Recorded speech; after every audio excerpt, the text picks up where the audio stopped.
Freedom fighter ఆయన గురించి కొత్తగా ఏం చెప్పాలి? అంటే మనకి భారతీయుడు 1 ని మరిపించే విధంగా ఉందా మరి సినిమా? చాలా బాగుంది, ఎక్స్ట్రాటల్ గా ఉంది. అంటే ఆ సినిమాలో మనకి ఏఆర్ రెహమాన్ గారు సంగీతాన్ని అందించారు. మరి ఈ సినిమాకి అనిరుద్ధ్ అందించారు. మరి సరిపోయిందా అందించాడు, బాగుంది. అండ్ సిద్ధార్థ్ క్యారెక్టరైజేషన్ ఎలా ఉంది? సిద్ధార్థ గారే మెయిన్ రోల్ దీంట్లో. ఆయన వల్లే సినిమా స్టార్ట్ అవుతుంది. సో తర్వాతే భారతీయుడు వస్తాడు. తాత క్యారెక్టర్ అందరికి కనెక్ట్ అవుతుందా మరి? 100% అంటే 3 కి ఏమైనా లింక్ అప్ ఇచ్చి హింట్ ఇచ్చి ఉంది. ఉంది ఉంది లింక్ ఉంది. ఆల్రెడీ సినిమా కూడా చూస్తే కాజల్ వీళ్ళు రివీల్ చేశారు నెక్స్ట్ సినిమాకి. ఉంది అంటే ఓల్డ్కి వెళ్ళిపోద్ది. మన స్వతంత్రం టైంలో ఏముందో అక్కడికి వెళ్ళిపోద్ది నెక్స్ట్. మరి లంచం గురించి ఎలా ఎక్స్ప్లోర్ చేస్తారు?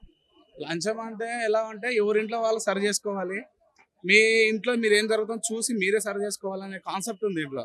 సో అది మన ప్రజలకు నచ్చట్లేదు, సో ఎవరికి నచ్చదు, కానీ అదే కరెక్ట్. బ్యాక్గ్రౌండ్ మ్యూజిక్ ఎలా ఉంది? చాలా బాగుంది. థాంక్యూ. ఉందండి, బాగుంది, బాగుంది. కమల్ హాసన్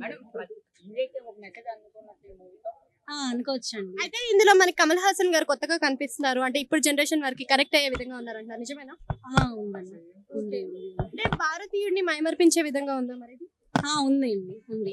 అప్పుడు సంగీతం అందించింది ఏఆర్ రెహమాన్, ఇప్పుడు అనిరుద్ధ్. మరి మ్యూజిక్ లో ఏమైనా డిఫరెన్స్ కనిపించిందా మీకు? అంటే కొంచెం కనిపించింది. ఏఆర్ రెహమాన్ గారు అయితే ఇంకా బాగా చేస్తారు కదా. చాలా మంది లాగ్ ఉన్నది అంటారు కదా. అవును, ఫస్ట్ హాఫ్ అంతా లాగ్ ఉంది, సెకండ్ హాఫ్ మాత్రం బాగుంది. మేడం ఇప్పుడు పబ్లిక్ కి ఒక మెసేజ్.